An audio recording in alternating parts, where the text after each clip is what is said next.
tayo dito sa Tandang Sora. Uulan pa. Suzuki Alto, cranking no start. Try natin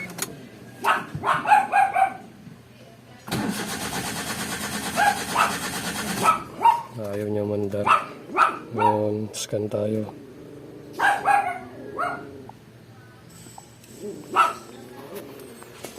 May ating bagong scanner.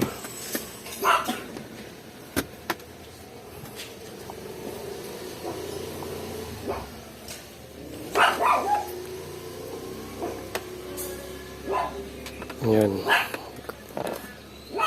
Camshaft position sensor. Yan, lumabas. Ito intake kasi tinanggal natin yung intake sensor. Okay. Nakita natin dito.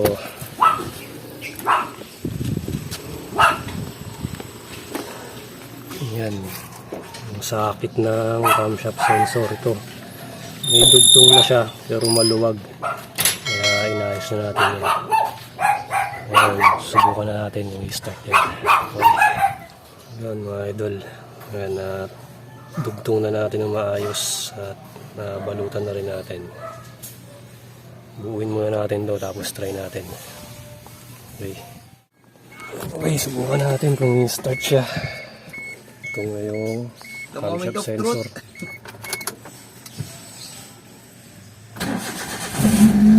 Ayos. Yun, nag-start na.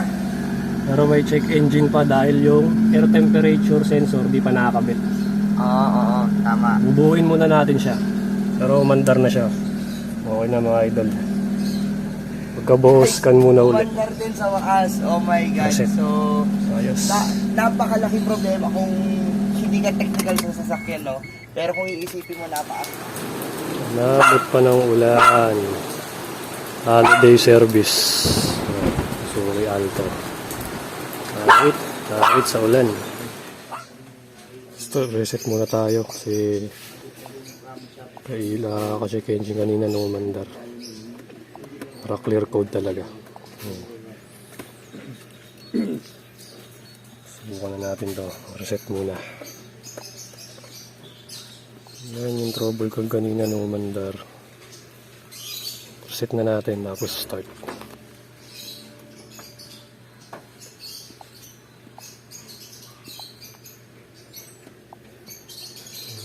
No DTC. Okay.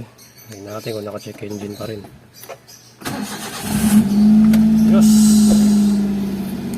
Sana yung check engine niya. Sumandar na rin. All goods na to mga idol. So, sa Alto. scanner, lumalabas. Normal na sir. Normal na No siya. DTC no na. DTC na. Kanina kaya ayaw mandar. T0340 camshaft sensor. At yun nga nakita natin yung wire nung camshaft sensor naglulus.